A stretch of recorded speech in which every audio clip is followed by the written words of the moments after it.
பிரியமானவர்களே, இயேசு கிறிஸ்துவின் நாமத்தில் உங்களுக்கு என் அன்பின் வாழ்த்துக்கள். எப்படி இருக்கீங்க? நல்லா இருக்கீங்களா? பல தேசங்கள்ல இருந்து நீங்கள் என்னை பார்க்குறீங்க, இந்த செய்தியை கேட்குறீங்க, இணைந்து செபிக்கிறீங்க. ஆண்டவர் நம் ஜெபத்தை கேட்டு பெரிய காரியங்களை செய்து கொண்டு இருக்கிறதை பார்க்க முடிகிறது.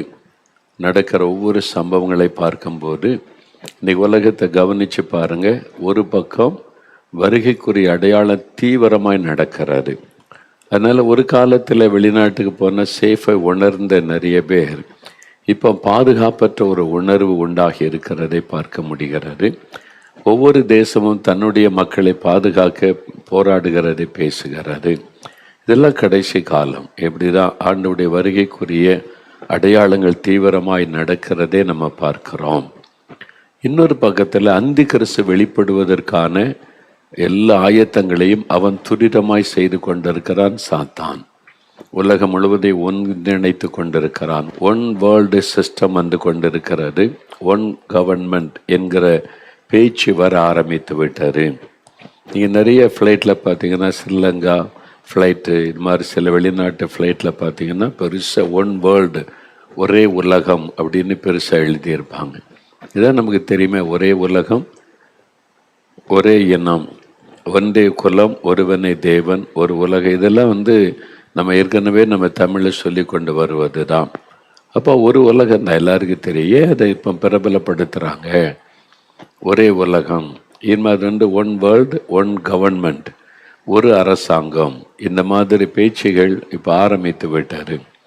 முழு உலகத்தையும் திறமையை ஆட்சி செய்கிற ஒரு லீடர் வரணுன்ற சிந்தை எல்லா நாட்டில் உள்ள மக்களுக்குள்ள உண்டாக ஆரம்பித்து விட்டார். பொருளாதார பாதிப்பு, யுத்தங்கள், கூடி பேசுகிறாங்க. ஒவ்வொரு நாடு, இந்த குரூப்பு நாடு, அந்த குரூப்பு நாடு, எல்லாம் கூடி பேசுகிறாங்க. ஏதாவது முடிவு வருதானா? இல்லை. ஆனால் குழப்பங்கள் தான். இது மாதிரி தான் இருக்குது. ஐநா சபையில், ஐக்கிய நாடு சபைன்னு எல்லா நாடும் சேர்ந்து பேசுகிறாங்க. யார் சொல்கிறது கேட்குற, யுத்தம் பண்ணக்கூடாதுன்னா நீ என்ன சொல்கிறது, நாங்கள் யுத்தம் இல்லை இப்படி தான் செய்யணுன்னா நீ என்ன சொல்கிறது, யாரும் கேட்கறது இல்லை. இதான் உண்மை நிலைமை. இப்போ இப்படி தான் உலகம் போய்கொண்டு இருக்கிறாரு. இதெல்லாம் எதை காண்பிக்கிறதுனா, இயேசு வாசற்படியிலே வந்து விட்டார். இனி ரொம்ப காலம் செல்லாது. நம்முடைய காலம்தான் ஒருவேளை கடைசி காலம், ஆண்டவருடைய வருகையின் காலமாக இருக்கலாம்.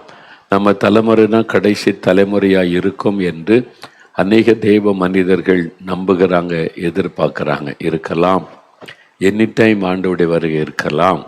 அந்த மாதிரி அந்த சூழ்நிலைகள் எல்லாம் பார்க்கும்போது தீவிரமாய் நடக்கிறாரு. மக்களுடைய மனநிலையும் மாற்றப்படும். கடைசி காலத்தில் மனிதர்கள் இப்படிதான் இருப்பாங்க. பைபிளில் சொல்லிக்கல 2 தீமோத்தேயுல, மனுஷர் தற்பிரியராயும், பணப்பிரியராயும், வீம்புக்காரராயும், தாய் தகப்பனை கீழ்ப்படியாதவர்களாயும், இது மாதிரி சொல்லப்படும். அப்படிதான் இன்னைக்கு மக்களுடைய மனநிலை இருக்கிறாரு. இதுவரை நம்ம எப்பவுமே கேள்விப்பட்டராத விதத்தில் மனிதர்களுடைய நடவடிக்கைகள் இருக்கிறது. நீங்கள் எல்லாமே இந்த குறுகின காலம், எல்லாம் 30 வருஷத்துக்குள்ளே தான் இந்த மனநிலை மாற்றெல்லாம் நிறைய வந்திருக்கிறது. இதெல்லாம் இயேசு கிறிஸ்து வாசற்படியில் வந்து விட்டார் என்பதை தெளிவுபடுத்துகிறாரு. அப்போ நம்ம ஆயத்தமாகணும். ஒவ்வொருவருமே வருகை குறித்த சிந்தை இருக்கணும். வீட்டில் உள்ள எல்லாருக்கும் அதை சொல்லணும். ஆண்டோட வருகை சமீபம். அதுக்கான வேத பகுதிகளை ஆராயணும். லூக்கா 21 அதிகாரம், மத்தேயு 24 அதிகாரம், இப்படி மார்க்கில் சொல்லப்பட்டிருக்கிறது. இதெல்லாம் வாசித்து வீட்டில் ஷேர் பண்ணணும், பகிர்ந்து கொள்ளணும். வாழ்வியல் வேதாகமம் வாங்கினீங்கள நிறைய பேர், இந்த பைபிளை யூஸ் பண்ணுறீங்களா, அப்படியே வச்சுட்டிங்களோ, அதை யூஸ் பண்ணணும். அதை எடுத்து நீங்கள் வாசிக்கும்போது குடும்பமாக உட்காந்து வாரத்தில் ஒரு நாள் பைபிள் ஸ்டடி, இந்த வருகை பற்றி நம்ம ஸ்டடி பண்ணுவோன்னு சொல்லி நீங்கள் அதிலேருந்து அந்த பைபிள் அந்த கமெண்ட்ரிலேருந்து எடுத்து வாசித்து அதில் நிறைய காரியம் சொல்லியிருக்கல, தியானிங்க, பேசுங்க, டிஸ்கஸ் பண்ணுங்க. ஆண்டோடைய வருகை எப்படி இருக்கும், வருகையில் காணப்பட என்ன செய்யணும், அதெல்லாம் யோசிங்க. இதான் ரொம்ப முக்கியம் இந்த கடைசி காலத்தில். இப்போ எக்ஸாம் தேதி அறிவித்த உடனே குடும்பமே ஒரு மாதிரி மாறிடுறதில்ல, ஃபேமிலி செட்டப்பே மாறிடும். எக்ஸாம், பிள்ளை கவர்மெண்ட் எக்ஸாம் எழுத போகிறான், 12th எக்ஸாம் பிள்ளை எழுத போகுதுன்னா வீடே அப்படியே மாறிடும். பார்த்தீங்களா, டென்ஷன் ஆயிடலாம். எக்ஸாம், கவர்மெண்ட் எக்ஸாம் வந்தவுடனே படி, அம்மா காஃபி போட்டு தரேன், இதை போட்டு தரேன், இதை செய்கிறேன். எல்லாருமே அதை ஒரு பையன் எக்ஸாம் எழுத ஒர்க் அவுட் பண்ணுவாங்க. இல்லை, ஆண்டோடைய வருகை சமீபம். வாசற்படியில் வந்து விட்டார், நடக்கிறாரு. இப்போ நம்ம அதுக்கு ஆயத்தப்படணும் எல்லாருமே. அதுக்கு தான் ஆண்டவர் நம்மளோடு தொடர்ந்து பேசிக்கொண்டே வருகிறார். பிரதர் வின்சென்ட் செல்வகுமார் அவங்க மூலமாக கொடுக்கப்படுகிற செய்திகள்லாம் நீங்கள் கவனமாக பாருங்கள். நம்ம கிறிஸ்துவுக்குள்ளே பலனடைந்து வளர்ந்து கனி கொடுக்கணும். அப்போ தான் வருகையில் காணப்பட முடியும். நம்ம ரசிக்கப்பட்ட அபிஷேகம் பெற்று அவ்வளோதான் நீர். அதோடைய ப்ராக்டிக்கலாக அனுதின வாழ்க்கையில் நம்ம எப்படி வாழ்ந்தால் வருகையில் காணப்பட முடியும் ஆண்டவர் தொடர்ந்து பேசிக்கொண்டே வருகிறார். அதுதான் நம்மளும் நம்ம தியானிக்கிறோம். ஜெயம் பெற்றவர்களாக நம்ம இருக்கணும், ஜெயிக்கிறவர்களாக இருக்கணும். இது வசனத்தில் சொல்லப்பட்டார். ஜெயம் கொள்ளுகிறவன் எவனோ நான் அவனுக்கு தேவனாயிருப்பேன், அவன் எனக்கு பிள்ளையாயிருப்பான் என்று ஆண்டவர் சொல்றார். அப்போ ஜெயம் கொள்ளுகிறவர்களாக நம்ம இருக்கணும், முற்றிலும் ஜெயம் கொள்ளுகிறவர்கள். என்ன பாருங்க, வேத வசனத்தில் நம்ம முற்றிலும் ஜெயங்குள்ளவர்களாக இருக்கணும் என்பதுதான் ஆண்டவருடைய பெரிய விருப்பமே. அது எப்பவுமே மனசில் நமக்கு இருக்கணும், நான் முற்றிலும் ஜெயங்கொள்ளுகிறவர்கள். ரோமர் 8 அதிகாரம் எடுங்க. ரோமர் 8 அதிகாரம், அது 217 பக்கம், 36 37 பாருங்க. 217 எடுத்துட்டீங்களா? புதிய ஏற்பாட்டில் கிறிஸ்துவின் அன்பை விட்டு நம்மை பிரிப்பவன் யார்? நல்ல ஒரு கேள்வி. கிறிஸ்துவின் அன்பை விட்டு நம்மை பிரிப்பவன் யார்? அதில் என்ன சொல்லு? உபத்திரவமோ, வியாகுலமோ, துன்பமோ, பசியோ, நிர்வாணமோ, நாசமோசமோ, பட்டயமோ, இவை எல்லாவற்றிலேயும் நாம் நம்மில் அன்பு கூறுகிறவராலே முற்றும் ஜெயம் கொள்ளுகிறவர்களாய் இருக்கிறோமே. மோர் தென் கான்கரர்ஸ். நாம் முற்றும் ஜெயம் கொள்ளுகிறவர்களாய் இருக்கிறோமே. நீ இப்படி சொல்ல முடியுமா? நான் முற்றிலும் ஜெயம் கொள்ளுகிறவளாய் இருக்கிறேன். அப்போ எதுலெல்லாம் ஜெயிக்கணுமா? அதாவது இயேசுவின் அன்பை விட்டு நம்மை பிரிக்கும்படிக்கு இந்த உலகம் போராடும். உலகத்தை நம்ம ஜெயிக்கணும்னு இன்னத்துக்கு நம்ம பார்த்தல உலகம். இந்த உலகத்தில் என்ன நடக்குது? உபத்திரவம், வியாகுலம், துன்பம், பசி, நிர்வாணம், நாசமோசம், பட்டயம். இந்த உலகத்தில் பட்டயம் யுத்தத்தை குறிக்கும். யுத்தம் நடக்குது, பஞ்சம் வருது, பசி, நிர்வாணம், இதில் ஒன்றுமே இல்லை அப்படின்ற நிலைமை. நாசமோசம், நமக்கு விரோதமாய் நாசமோசம் பண்ணுறவங்க எழும்புறாங்க. உபத்திரவம், வியாகுலப்படுகிற சம்பவங்கள் நடக்கிறது. இதெல்லாம் நம்ம இந்த உலகத்தில் வாழும்போது உலகத்திலேருந்து நம்மை தாக்கக்கூடிய காரியங்கள். இதிலெல்லாம் நம்ம முற்றிலும் ஜெயங்கொள்ளவர்களாக இருக்கணும் அப்படின்றதான். அப்போ எனக்கு உபத்திரம் வருது, வியாகுலம் வருது, துன்பம் வருது, பசி வருது, நிர்வாணம் வருது, நாசமோசம், பட்டயம், இதெல்லாம் வருது. ஆனால் என்னை நான் அன்பு கூறுகிற இயேசுவினாலே, இயேசு கிறிஸ்து என்னை நேசிக்கிறார்ல, அவருடைய அன்பினாலே நான் முற்றிலும் ஜெயங்கொள்கிறவளாய் இருக்கிறேன் அப்படின்னு நம்ம சொல்லணும். அப்போ இன்றைக்கு அந்த அனுபவத்தில் நம்ம வாழணுன்றதான் ஆண்டவருடைய விருப்பம். முற்றிலும் ஜெயம் கொள்ளுகிறவன், முற்றிலும் ஜெயம் கொள்ளுகிறவள். சொல்லுங்க நீங்க, முற்றிலும் ஜெயம் கொள்ளுகிறவன், முற்றிலும் ஜெயம் கொள்ளுகிறவள் அப்படின்னு சொல்லணும். ஆண்டவரே, என்னை முற்றிலும் ஜெயம் கொள்ளுகிறவனாய் வைத்திருக்கிறதற்காக ஸ்தோத்திரம். என்னை முற்றிலும் ஜெயம் கொள்ளுகிறவளாக வைத்திருக்கிறதற்காக ஸ்தோத்திரம். பசியோ, தாகமோ, நிர்வாணமோ, வியாகுலமோ, உலகத்தின் எந்த பாடுகளானாலும் நான் முற்றிலும் ஜெயம் கொள்ளுகிறவனாய் இருக்கிறேன் அப்படி சொல்லணும். அதுக்கு தான் ஆண்டவர் நம்மோடு பேசுகிறார். ஜெயிக்கிறவங்க தான் அவரை மகிழ்ச்சியோடு சந்திக்க முடியும், பரலோகத்தில் போய் ஆளுகை செய்ய முடியும். அதனால இந்த காலத்தில் நீங்கள் ஜெயிக்கிறவளாக இருக்கிற குறித்த சிந்தை எப்பவுமே உங்களுக்குள்ளே காணப்படணும். ஜெயம் கொள்கிறவர்கள் அப்படின்னு பார்க்கும்போது நம்ம எதை ஜெயிக்கணும், எப்படி ஜெயிக்கணும் என்று சில காரியங்களை நேற்று தினத்தில் தியானித்தோம். உபத்திரம் வரும், துன்பம் வரும், பாடுகள் வரும். நம்ம அந்த பாடுகளுக்கு இயேசுவோடு கூட பங்காளிகளாக இருக்கிறோம். அவர் நமக்காக பாடுபட்டு அடிச்சுவடுகளை வைத்து விட்டு போயிருக்கிறார். அவருடைய அடிச்சுவட்டிலை பின்பற்றணும். இதெல்லாம் நமக்கு சொல்லப்பட்டு இருக்கிறது. அப்போ தான் நம்ம ஜெயிக்க முடியும் என்பதாய். சரி, இப்போ இந்த ஜெயிக்கிற காரியத்தில் 3 காரியம் சொல்லப்படும். ஒன்று மாமிசம், ரெண்டாவது உலகம், பிசாசு. அதை முதல்ல தியானிச்சிட்டோம். நம்முடைய சரீரத்தில் இருக்கிற இச்சைகள் நமக்கு விரோதமாக யுத்தம் பண்ணுகிறது, நம்ம அதை ஜெயிக்கணும்னு சொல்லி அதை தியானித்து ஜெபித்தோம். இப்போ உலகம், உலகத்தில் தான் நம்ம வாழுகிறோம். ஒரு குடும்பம், அப்புறம் வேலை செய்கிற இடம், அல்லது படிக்கிற இடம், அல்லது பிஸ்னஸ் செய்கிற இடம், உலக மக்களோடு வாழ்வது.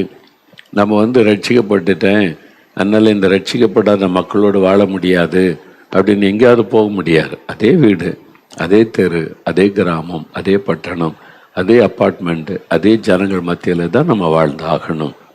அதே மக்கள் மத்தியில் தான் நம்ம வேலை செய்து ஆகணும்.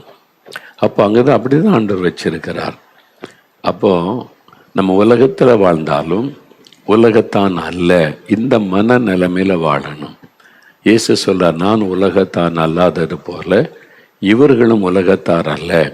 அப்போ நம்மளை பார்த்து சொல்றார், என் பிள்ளைகளே, நான் உலகத்தான் அல்லாததை போல நீங்களும் உலகத்தார் அல்ல, உலகத்திற்குரியவர்கள் அல்ல. அதனால தான் ஆண்டவருடைய வசனம் சொல்லுது, மேலானவைகளை நாடுங்கள், பரலோகத்துக்கு அடுத்த காரியத்தை நாடுங்கள் என்பதாய். அப்போ நம்முடைய சிந்தை, நம்முடைய இருதயம் பரலோகத்தின் மீது கவனமாக இருக்கணும். அப்போ வரப்போகிற ராஜா, அவருடைய ராஜ்யம், அதை குறித்த சிந்தை உள்ளவர்களாக நம்ம இருக்கணும் என்பதுதான் ஆண்டவருக்கு பிரியமான ஒரு காரியம். அப்போ நாம் இந்த உலகத்தான் அல்ல என்கிற சிந்தையோடு நம்ம வாழ பழகணும். அப்போ முதலாவது, உலகத்தில் அன்பு கூறக்கூடாது. அதை உலகம் உலகம் பணம் பணம் பணம் சம்பாதிக்கணும்னு நேசிக்க. ஒரு நல்ல கர்த்தருடைய பிள்ளை எனக்கு தெரியும். அவங்க மணிக்கணக்காக ஜெபம் பண்ணுவாங்க. முழங்கால் தானே பைபிள் வாசிக்க ஆரம்பித்த மணிக்கணக்காக வாசித்து கொண்டே இருப்பாங்க. ஆவிக்குரிய வாழ்க்கையில் ரட்சிக்கப்பட்டிருக்காங்க, அபிஷேகம் பெற்றிருக்கிறாங்க, ஜெபிக்கிறாங்க, வசனத்தை அப்படி வாசிக்கிறாங்க.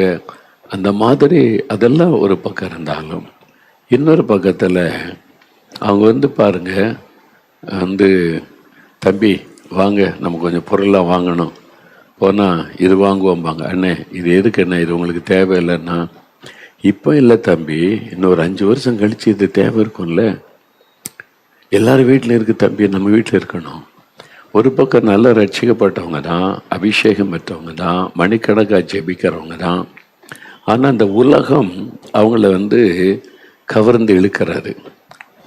உலகம் அவங்க வீட்டிலலாம் இருக்குது, இவங்க வீட்டில் இருக்குது, அதனால் நம்ம வீட்டில் இருந்தால் நல்லது தானே. இப்போ உங்களுக்கு அவசியமா? இப்போ இல்லாத இன்னொரு 5 வருஷம் கழிச்சு அவசியப்படும்ல. வீணா வாங்கி வச்சு அதனால கடன். அந்த உலக காரியத்தின் மீது இவ்வளோ இருந்தாலும் உலக ஆசை போக மாட்டேங்குது. மெதுவாக கேட்குறேன், தம்பி எங்கள் சர்ச்சில் நகைலாம் போடக்கூடாது, அதனால யாருமே நகை எங்கள் வீட்லேயும் போட்டதில்லை, நானும் போட்ட நகை இல்லை. ஆனால் வாங்கி வச்சுக்கிட்டா என்ன தப்பு? வீட்டில் வச்சுக்கலாம்ல. ஒரு அவசரத்துக்கு போய் நம்ம அதை வச்சு கடன் வாங்கிக்கலாம்ல. அவங்க சொல்கிறாங்க என்கிட்ட, எதுக்குன்னு அவங்க என்ன இப்படி போகுதுன்னு கேட்டால், எல்லாரும் வீட்டில் பாருங்க தம்பி, நகை இருக்கிறனால தானே.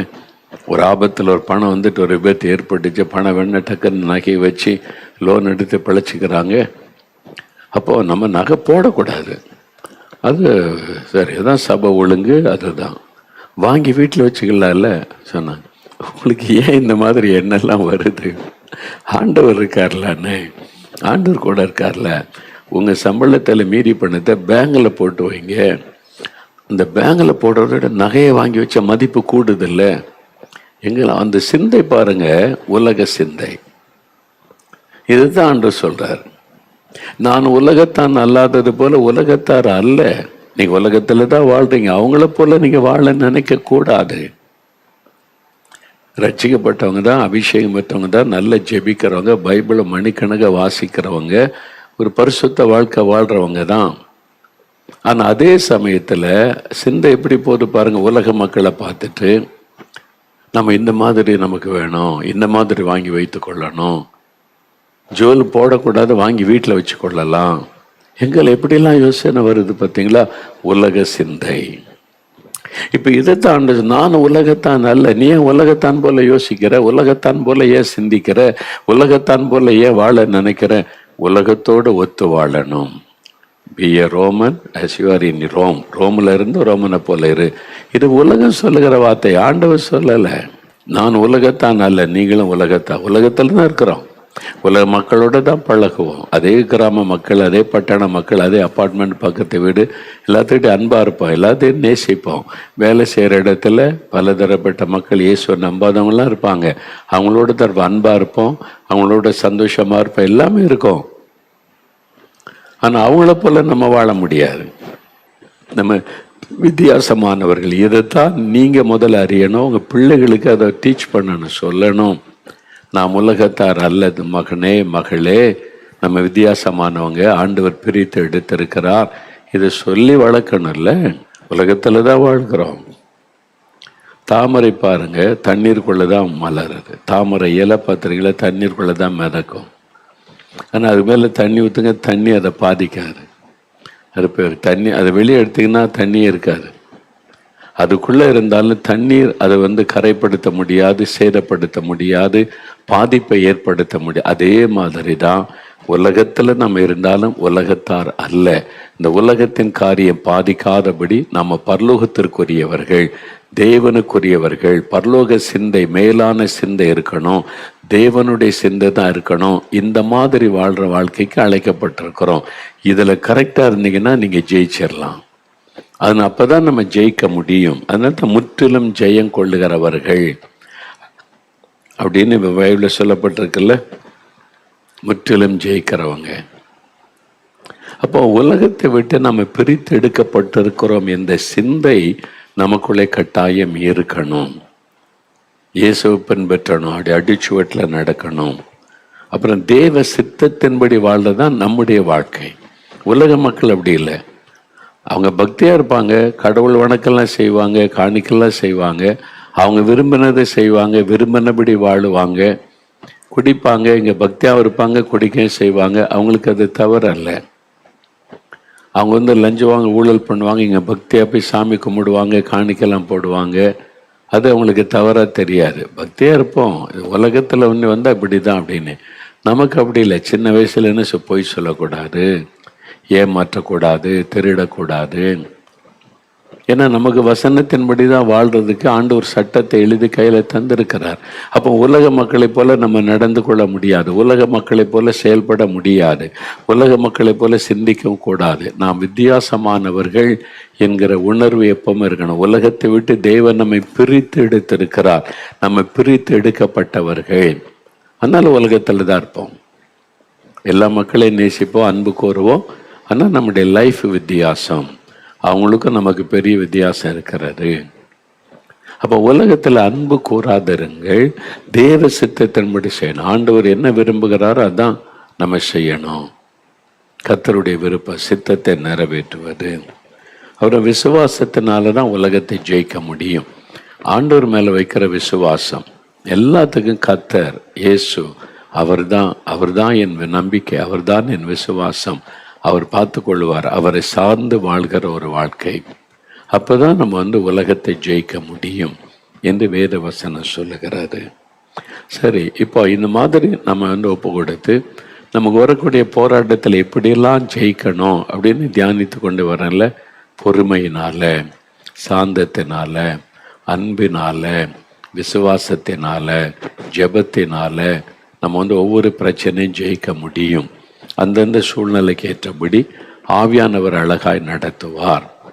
இப்போ இயேசு கிறிஸ்துவை பாருங்க. அவர் தான் நமக்கு மாதிரி. நமக்கு அடிச்சுவட்டில் நடந்து வாருங்கள்னு மாதிரியை பின் வச்சுட்டு போயிருக்கிறாருல்ல. அப்போ அவருடைய அடிச்சுவட்டில் தான் நம்ம நடக்கணும். அப்போ இயேசுடைய வாழ்க்கையை பாருங்க. உலகம் என்னென்ன விதத்தில் இயேசுவுக்கு பிரச்சனை கொடுத்தாரு, அவர் எப்படி அதை மேற்கொண்டார், எப்படி ஜெயித்தார். அப்போ நமக்குள்ள அந்த காரியம் உண்டாகும். அதுக்கு முதலாவது நீங்கள் பார்த்தீங்கன்னா, சொந்த குடும்பத்துக்குள்ள அவருக்கு போராட்டம் வருகிறாரு. Own family. ஏன்னா இப்போ நம்ம எல்லாம் குடும்பத்தை சார்ந்த முதல்ல ஃபேமிலி, அப்புறம்தான் நம்ம வேலை செய்கிற இடம், மற்ற இடமே.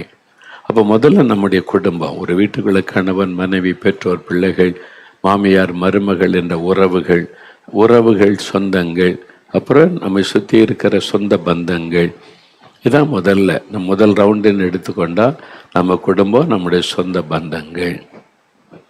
அப்போ இதில் நமக்கு போராட்டம் வரும். இயேசுக்கு வந்ததில்ல. இப்போ 2 வசனம் வாசிங்க. மார்க் எழுதின சுவிசேஷம் 3ஆம் அதிகாரம் எடுத்துக்கொள்ளுங்க. பரிசுத்த மார்க் எழுதின சுவிசேஷம் 3ஆம் அதிகாரம் எடுத்துட்டீங்களா? அதில் 21வது வசனம் பாருங்க. 51வது பக்கம், புதிய ஏற்பாட்டில் 51வது பக்கம் எடுத்துட்டீங்களா?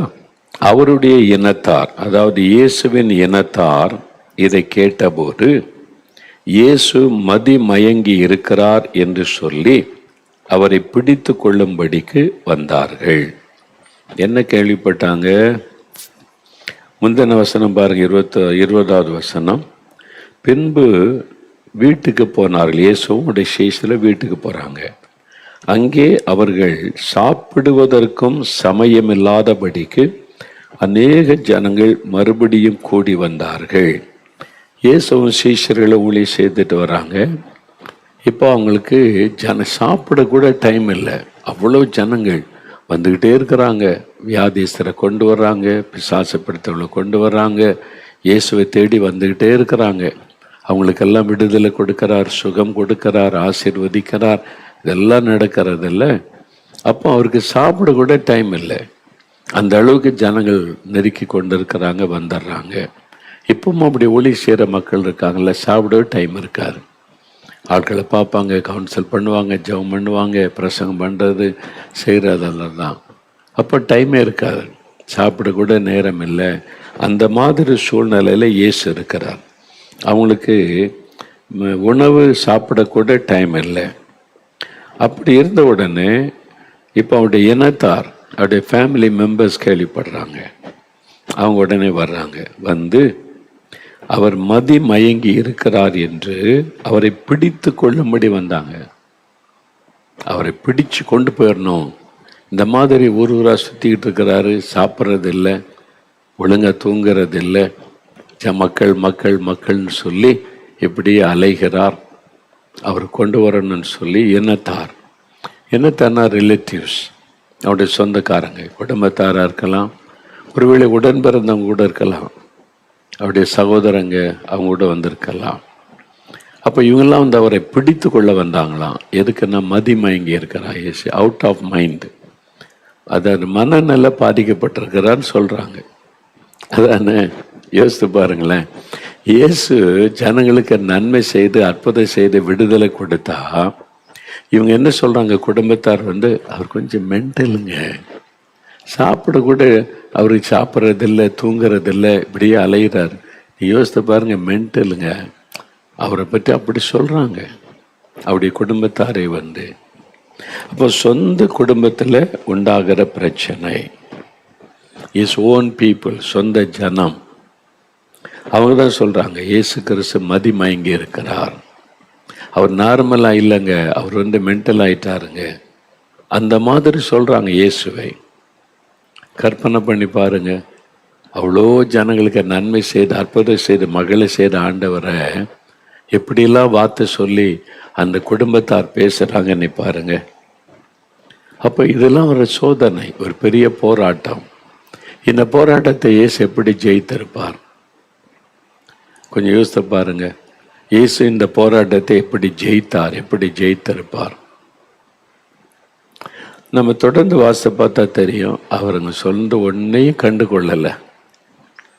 அவங்க சொல்றவங்க சொல்லட்டும், பேசுறவங்க பேசட்டும், நான் பிதாவின் சித்தத்தை செய்து கொண்டே இருக்கிறேன், அவ்வளோதான்.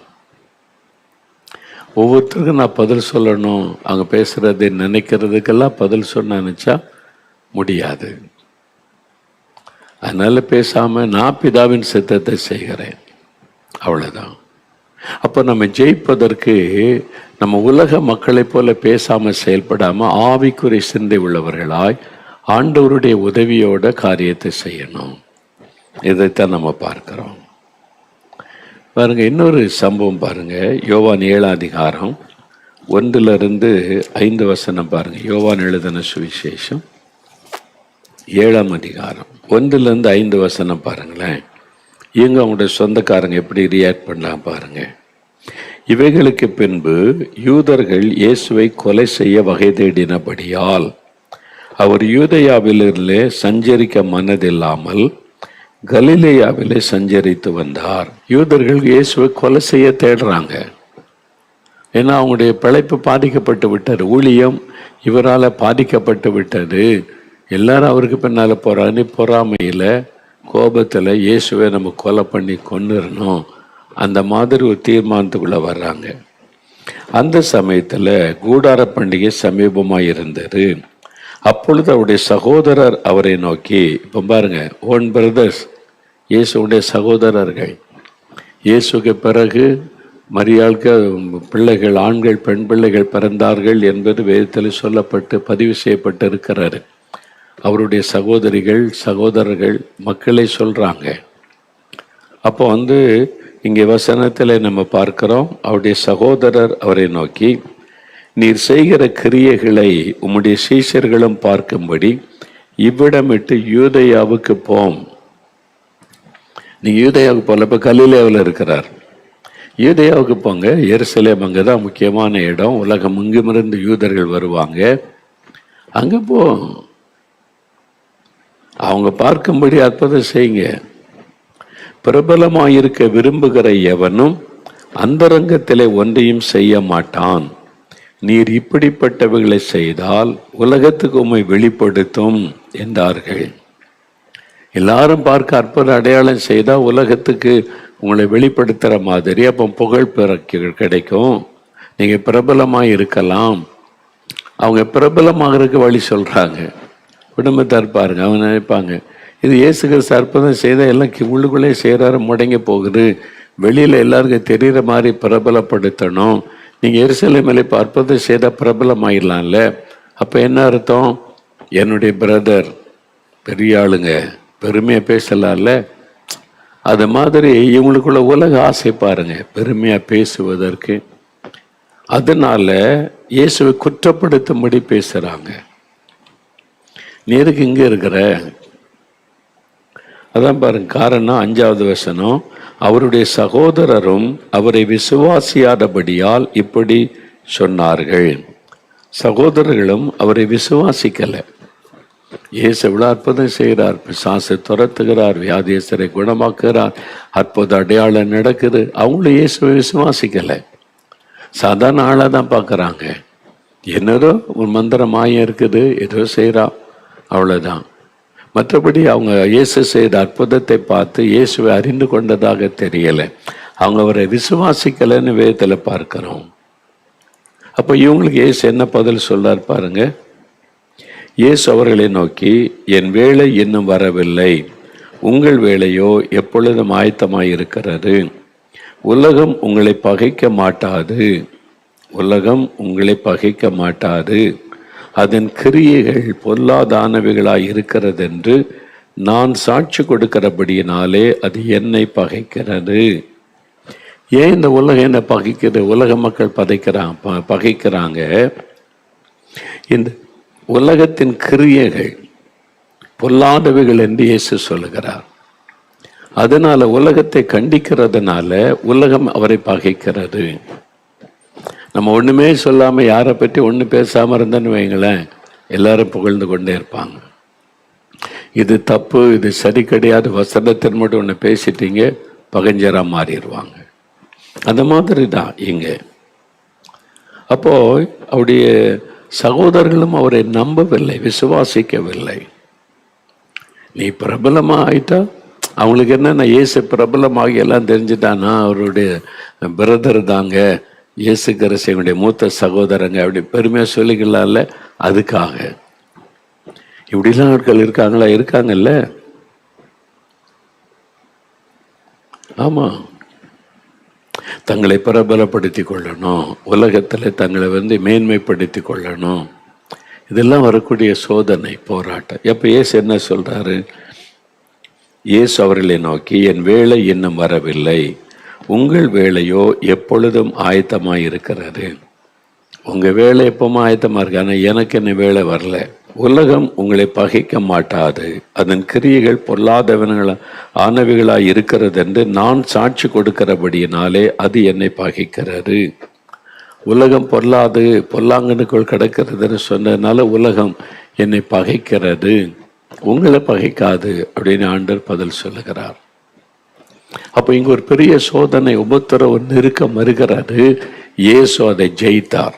இப்போ உங்க வீட்டுக்குள்ளே சொல்லுவாங்கல்ல, உன்னுடைய வீட்டாரே அவனுடைய சத்துருக்கள் அவனுடைய வீட்டார் தான், குடும்பத்தார். உங்க வீட்டுக்குள்ளே பேசுவாங்கல்ல, நீ ஜெபம் பண்ணி என்னத்தை கண்ட, பெருசா ஜெபிக்கிற, என்ன கூட்டம் நீ போற, உன என்ன நடந்துச்சு உனக்கு அப்படி சொல்லுவாங்க. ஒரு நாள் தான் இங்கே பாரு வீட்டுக்குள்ள பிரச்சனை, நீ ஜெபம் நீ போற, இங்கே பெரிய போராட்டமா இருக்குது. குற்றப்படுத்துவாங்க, பிரச்சனை பண்ணுவாங்க, உங்களை டார்கெட் பண்ணுவாங்க. நீங்கள் ஆவிக்குரிய வாழ்க்கையில் நீங்கள் வளர்ந்து இருக்கிறதுனால, அவங்க ஆவிக்குரிய வாழ்க்கையில் வராததுனால உங்களுடைய மனசாட்சியை பாதிக்கும். இவனடா அவரை விடிய காலம் எழுப்பி ஜெபிக்கிறான், பைபிள் வாசிக்கிறான், வேறு வாசிக்கிறான், ஜெபம் பண்ணுறான், இவ இப்படி ஜெபிக்கிறா அப்படின்னா குடும்பத்தார் பார்த்துட்டு நம்ம ஜெபிக்கிறது இல்லையே, நம்ம இந்த அளவுக்கு இல்லைன்னா உடனே குற்றப்படுத்துவார்.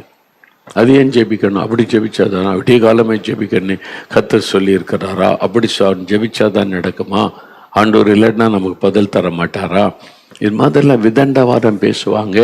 உங்களை குற்றப்படுத்தி உங்களை முடைக்க விட, இதெல்லாம் கேட்கும்போது உங்களுக்கு அப்படியே சோர்வு வந்து எதுக்குடா ஜெபிக்கிறோம், எதுக்குடா சர்ச்சுக்கு போகிறோம், எதுக்குடா ஊழியம் செய்கிற மாதிரி ஆயிரம்ல. அதுதான் பிசாசுக்கு வேணும். அதுக்கு தான் உங்களுக்கு விரோதமாய் இவங்களெல்லாம் எழுப்பி பேச வைக்கிறான். இந்த உலகம் போராண்டுகிறாரு, இந்த உலகம் உங்களுக்கு விரோதமாக யுத்தம் பண்ணுகிறாரு, இந்த போராட்டம்லாம் வருது. ஆனால் நீங்கள் அதை ஜெயிக்கணும், நீங்கள் அதை ஜெயிக்கணும். அதான் ஆண்டவர் விரும்புகிறார்.